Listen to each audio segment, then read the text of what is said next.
Hello, Digital Marketing 3 students, both part-time and full-time.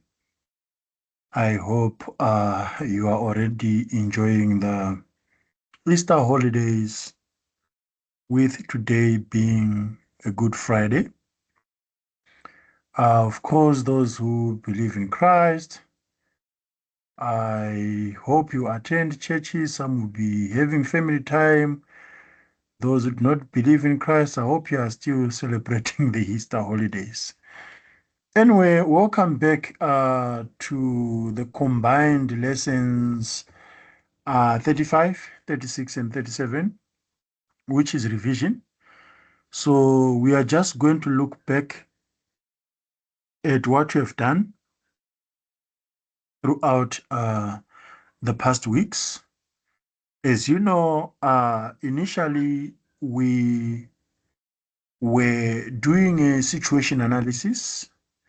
It is always crucial to understand the environment in which you are engaging with the audience on, the digital platforms, the digital landscape. You must understand several factors that you must consider as a digital marketer when engaging with customers, when engaging with stakeholders, when engaging with competitors, and so forth. And we discussed that you need to do an internal review, which is micro analysis, and you also need to do an external review, which is macro analysis. And we say that the easiest way to do an external review is to use a pastel approach, whereby you look at the political factors, the economic factors, the social factors, the technological factors, the legal factors, and the environmental factors. Some scholars or some textbook do not necessarily refer them to pastel, whereby P stands for political, E for economic, S for social, T for technology, L for legal, and E for environmental. Some scholars, for example, would use governmental forces, and we realize that governmental factors are synonymous with political factors. And some would use regulatory factors in place for legal factors. And some will use ecological or geographical for environmental factors. Some would use cultural factors in place for social factors. So what I'm trying to say is that not all textbooks or academic sources or scholars would refer these to pastel approach. Some can mention them depending on the context that they're applying them. They could apply it differently. And it is always crucial to understand that whenever we are promoting a brand online, its product and its services, there are some factors that we need to navigate or to consider. For example, from a political point of view, you need to understand the governance around the internet. You need to understand the legislation in certain territories, be it in a country or be it in a municipal and so forth. For example, in South Africa, you need to understand POPI Act and how you disclose people's personal information when engaging with them online. You need to understand Consumer Protection Act. You need to understand IP laws and trademarks. You need to understand advertising laws, because you cannot just mention your competitor, for example. You cannot diss or dress down your competitor, because you might violate some of the laws. So that could be legal or political. You also need to understand the political nature of the platforms themselves, their policies, engagement policies. some certain languages, you could violate the platform policy, and then you end up being kicked out of that platform. Then, of course, from an economic point of view, you need to understand the affordability of the internet. You need to understand that not everyone is online. Some, they are offline because they cannot afford. Think of the digital divide in South Africa, whereby not everyone can afford data bundles.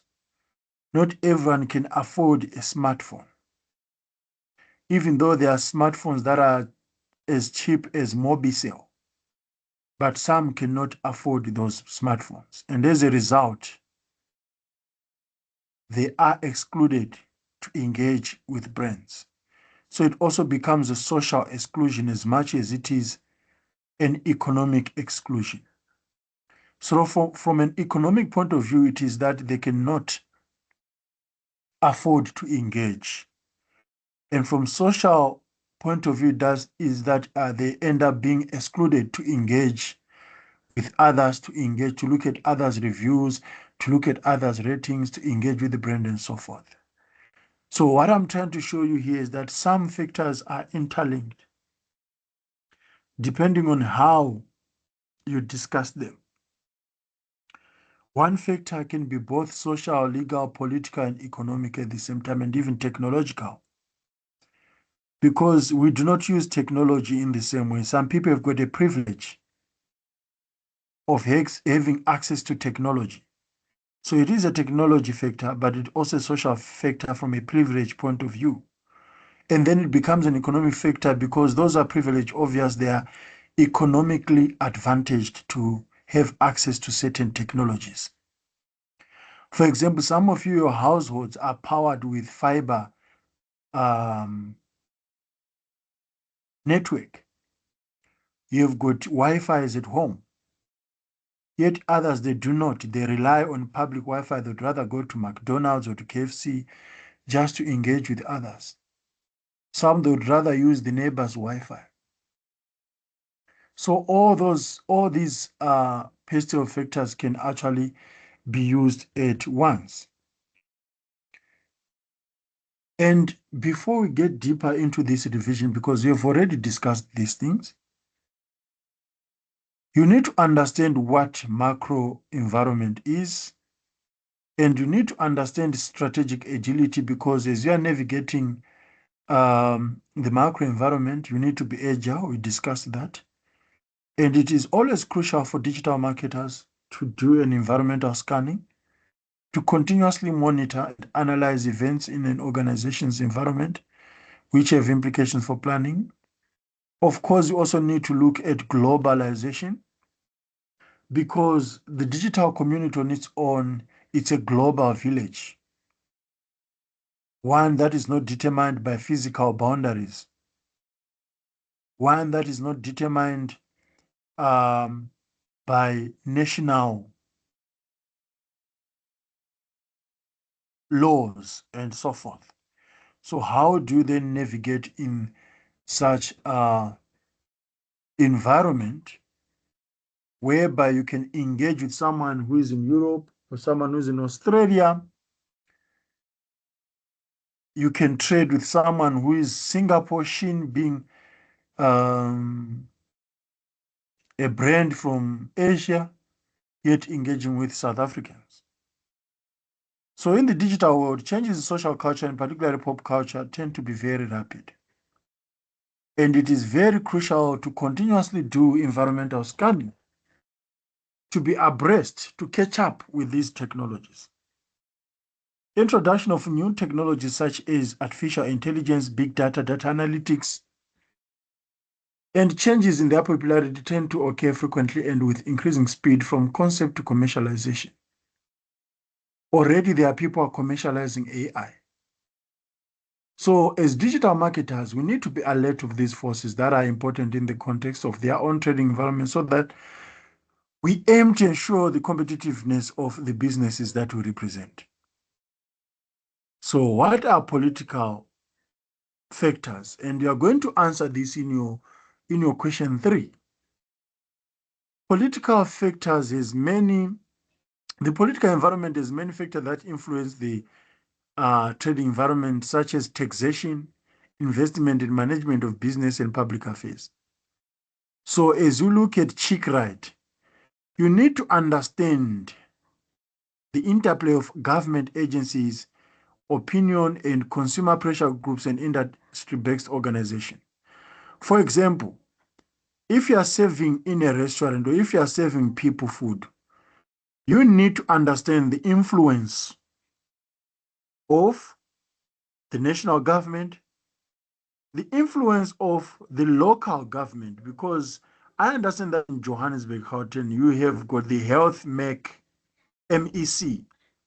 who do inspections to check if your restaurant complies with the bylaws for the municipality around hygiene, around permits that are needed, and so forth. So you need to understand all these things and how they influence um, the establishment, as well as how social media could influence the way you engage with Shoprite customers from a political point of view. In South Africa, there's freedom of expression. And you must understand that with freedom of expression, it is easy to mobilize customers for political purposes. We have seen political parties storming restaurants such as KFC, protesting against the way they treat their employees if they belong to a union, protesting against maybe the taste of the chickens and so forth. So it becomes a political factor. Then, of course, you've got economic forces. Economic forces influence the level of success of any business. And there are things that are happening elsewhere that have got an impact on what is happening in South Africa. For example, currently, uh, Israel and United States of America, they are attacking Iran, and Iran is retaliating back, including its neighbors. And that has got an impact on how we are going to be using fuel in the country in South Africa. And that could affect supply and demand. And it's always crucial for us digital marketers to identify which economic influences we need to monitor. As you know that if fuel prices go high, everything goes high. Your data becomes high, commodities, food prices, they also become high. Because some of the network boosters or signals that are being used, they use fuel. So you must understand even the levels of people being online and so forth could be affected. So classic economic factors can affect every aspect of business activity, including digital marketing, by the way, and are equally pertinent to offline and online businesses. Then, of course, we've got the social forces that we discussed yesterday in class, and we had an example with the Maasai people, of which I remember some students, like Tando said that they wouldn't want their culture to be violated, even if that culture is morally questionable. For example, if you are raised in a society whereby old men are allowed to marry 13-year-old kids, would we say not want that to be cultural erosion? You wouldn't want to erode that evil culture, whereby an innocent young girl who needs to go to school all of a sudden need to be married off to an old man. The same thing with a young man who needs to prove his masculinity by killing a lion, extincting lions, removing them from existence, just to prove masculinity, say that you cannot remove it, something that can be debated.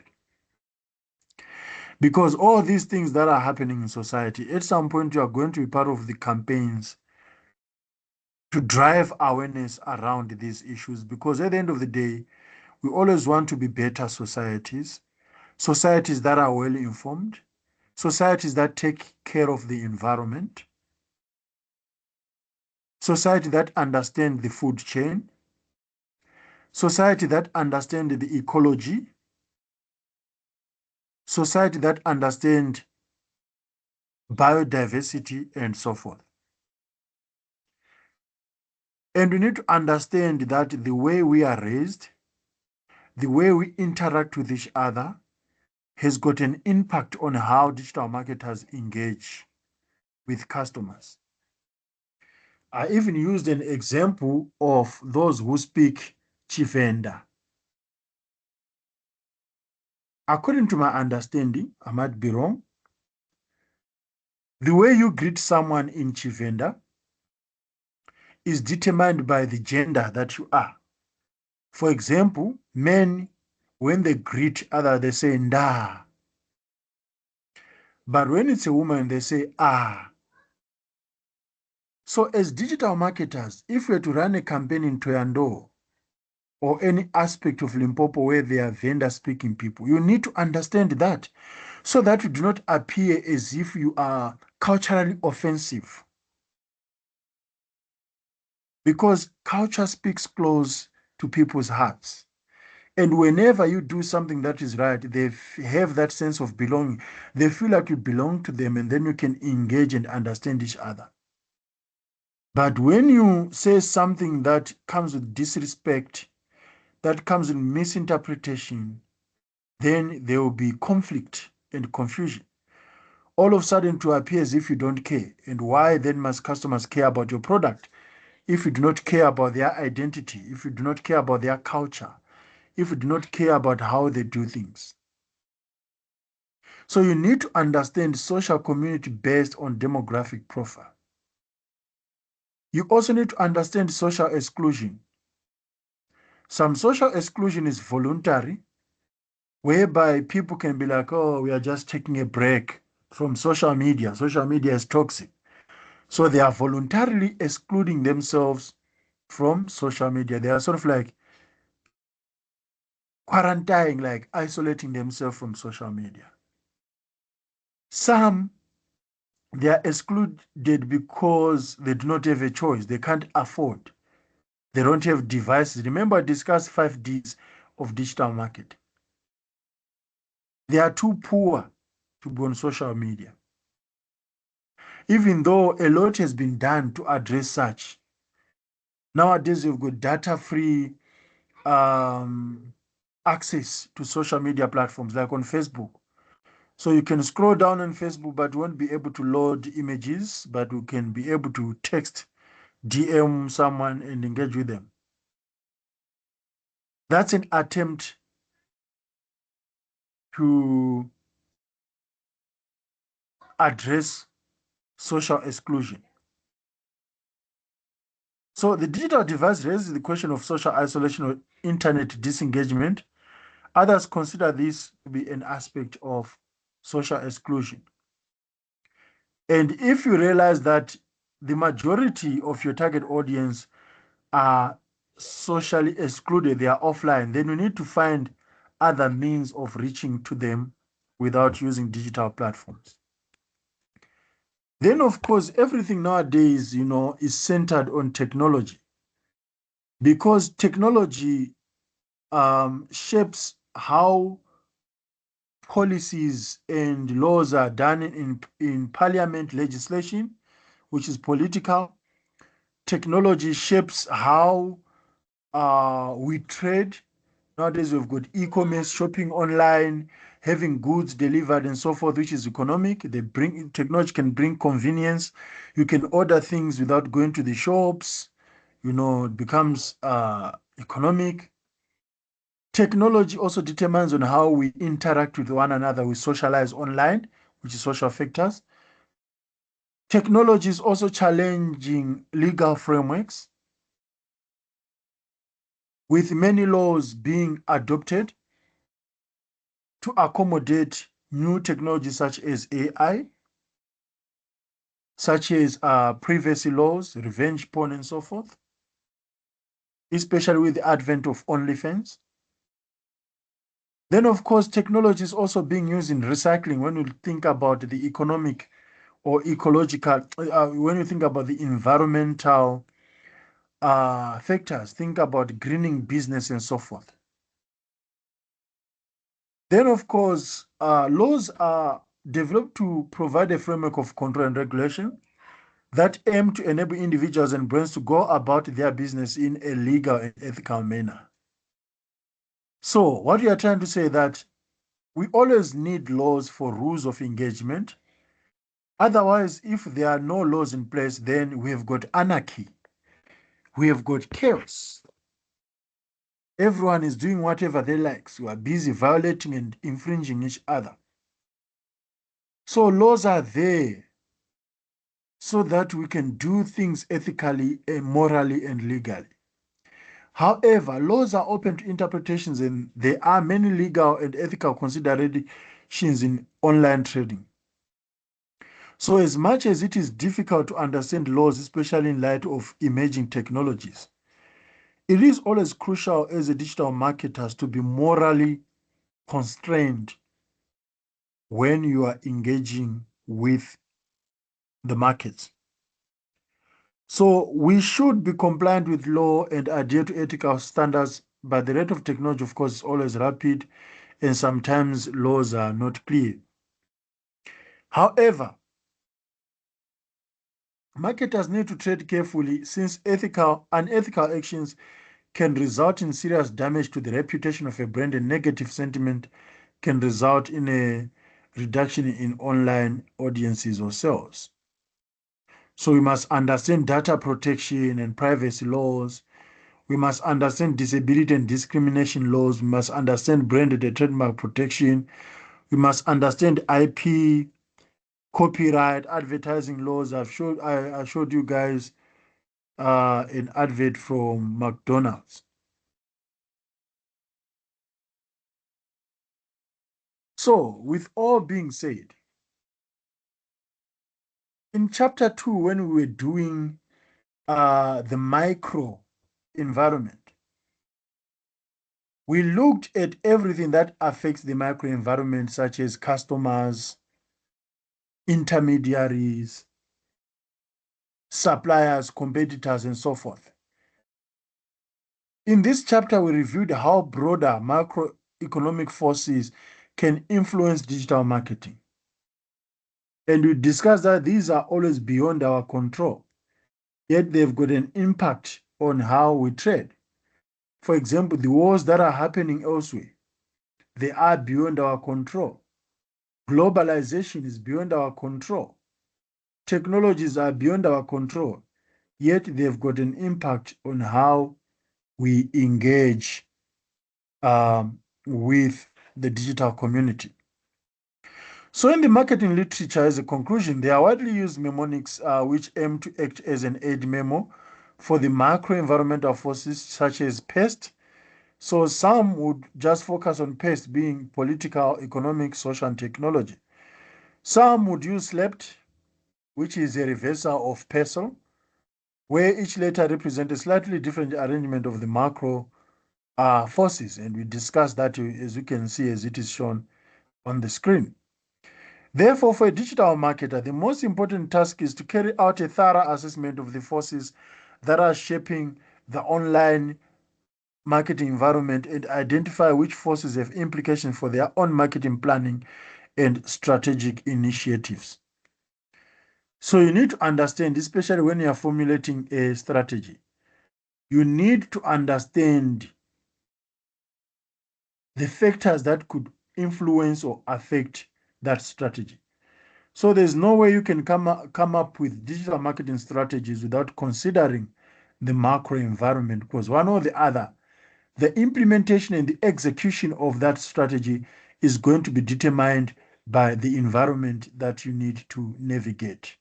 For example, if it is um, the laws that are in the country, you need to understand what is it that you must be compliant with in your digital marketing strategy.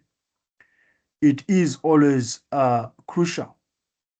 Otherwise, you come up with a very good digital marketing strategy, yet in that strategy, you violate people's personal information, you get sued, all of a sudden there are boycotts, all of a sudden,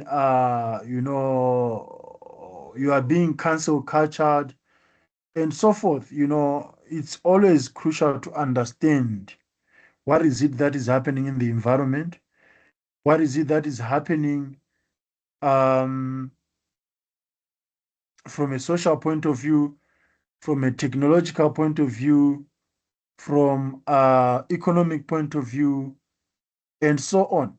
It is always crucial. As I asked you guys in class, like what influences you? Some say that they are influenced by hip hop.